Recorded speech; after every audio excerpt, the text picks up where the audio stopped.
Untuk makluman, sehingga bulan Disember 2022, statistik oleh Jabatan Perkhidmatan Awam JPA menunjukkan statistik wanita di peringkat pengurusan tertinggi dalam sektor perkhidmatan awam adalah 38.8%. Statistik ini merangkumi 56% daripada 27 kementerian, termasuk Jabatan Perdana Menteri yang telah mencapai sasaran sekurang-kurangnya 30% wanita di peringkat pengurusan tertinggi. Sementara itu, bagi statistik wanita sebagai ahli lembaga pengarah di syarikat tersenarai awam ataupun dengan izin public listed company dan syarikat berkaitan kerajaan government link companies dengan izin, 21% atau 204 buah syarikat daripada 979 buah syarikat PLC, 979 buah syarikat PLC mempunyai sekurang-kurangnya 30% wanita di kalangan ahli lembaga pengarah mereka. Manakala 24% daripada 401 buah syarikat GLC mempunyai sekurang-kurangnya 30% wanita di peringkat yang sama. Pada masa yang sama, nisbah bilangan wanita di peringkat tertinggi dengan izin itu top management atau C-suite, iaitu barisan kepimpinan utama seperti jawatan ketua pegawai eksekutif, ketua pegawai keuangan, ketua pegawai teknikal, ketua pegawai operasi dan ketua pegawai maklumat di syarikat berkaitan kerajaan dan syarikat tersenarai awam telah melepasi sasaran sekurang-kurangnya 30%. Walaupun bilangan peratusan wanita sebagai ahli lembaga pengarah di 100 syarikat tersenarai awam teratas masih belum mencapai sasaran sekurang-kurangnya 30%. Namun, terdapat peningkatan yang ketara telah ditunjukkan. Sebagai perbandingan, statistik pada tahun 2016 menunjukkan hanya 14% PLC melepasi sasaran ini. Manakala berdasarkan laporan Suruhanjaya Security bertarikh 1 April 2023, bilangan ini telah meningkat kepada 29.7%, iaitu hanya kurang 2 kerusi untuk mencapai sasaran 30%. Kerajaan telah menggaris dan melaksanakan pelbagai strategi untuk menyokong usaha mencapai sasaran sekurang-kurangnya 30% wanita di peringkat pembuat keputusan. Ini merangkumi 3 cabang utama. Pertama ialah penambahbaikan perundangan dan dasar untuk menyediakan persekitaran yang selamat dan kondusif untuk wanita. Kedua, menyediakan persekitaran yang menyokong penglibatan wanita. Ketiga, menyediakan peluang dan akses kepada latihan, meningkatkan kesedaran serta kolaborasi bersama pelbagai pemegang taruh. Jadi antara inisiatif pelaksanaan yang telah dijalankan, ada banyak sebenarnya kalau digariskan sini. Saya akan bagi secara bertulis untuk itu. Jadi selain itu, Kementerian Pembangunan Wanita, Keluarga dan Masyarakat KPWKM melalui Jabatan Pembangunan Wanita juga telah mengadakan program pemerkasaan gender dan kepimpinan wanita berkerjaya serta program pemerkasaan gender dan kepimpinan wanita muda di seluruh negara. KPWKM turut bekerjasama dengan pihak universiti, badan bukan kerajaan dan pihak swasta dalam melaksanakan pelbagai bentuk latihan untuk memperkasakan wanita dengan kemahiran dan berdaya tahan untuk bersaing dalam pasaran pekerjaan formal.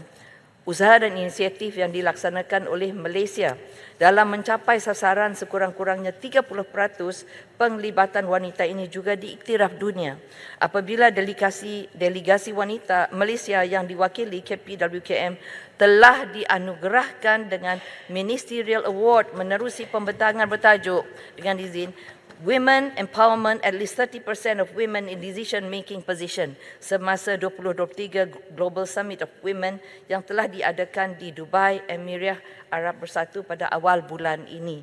Jadi pembentangan tersebut telah berkongsi usaha-usaha merangkumi penggubalan undang-undang dan dasar serta penyediaan ekosistem untuk menyokong pelaksanaan inisiatif tersebut di negara ini. Sekian, terima kasih. Terima kasih. Saya jemput Langkawi.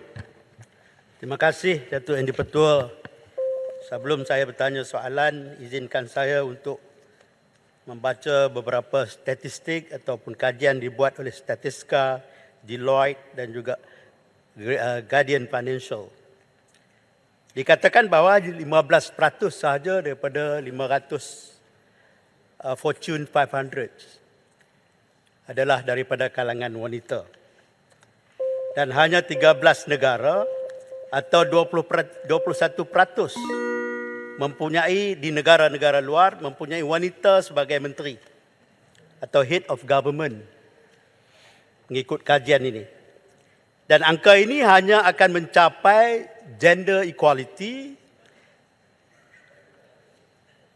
hingga 130 tahun lagi baru nak mencapai. Dan Deloitte pula membuat kajian bahawa 57% wanita sentiasa bercadang untuk nak meninggalkan kerja mereka dalam masa 2 tahun. Dan 21% yang sebenarnya meninggalkan kerja mereka dalam masa setahun. Ini perangai kaum wanita yang dibuat kajian. Dan bila ditanya kenapa mereka memilih di Amerika, kenapa mereka memilih untuk berniaga, 57.9% menjawab mereka sudah bersedia untuk berdikari, untuk berniaga. Dan di kalangan mereka ini, Gen X yang paling ramai. 68.9%.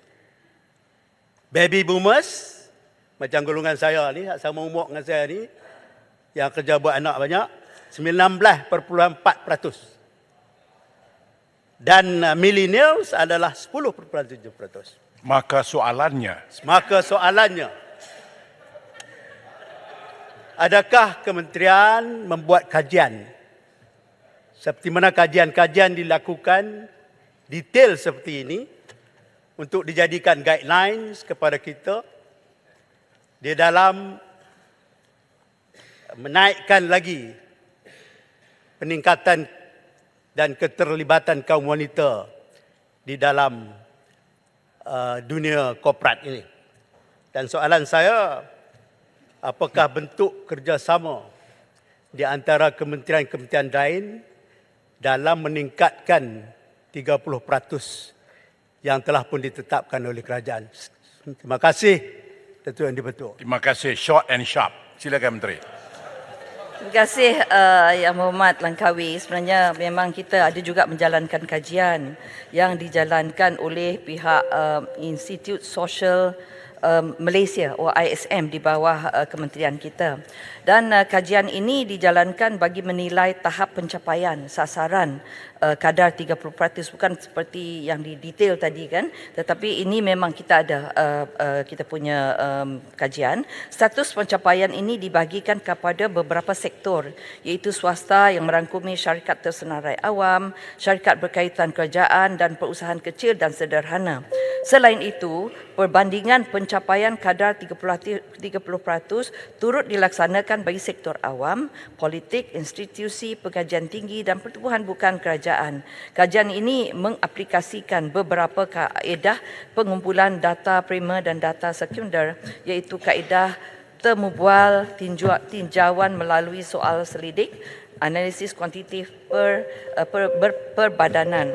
Tadi ada juga ditanya mengenai kerjasama dengan agensi lain. Memang kalau dilihat sekarang ini memang ada gender focal point diwujudkan di setiap kementerian, dan kita juga ada gender focal team dan juga gender focal point memang diwujudkan bagi memastikan kita dapat mencapainya secepat-cepat yang mungkin.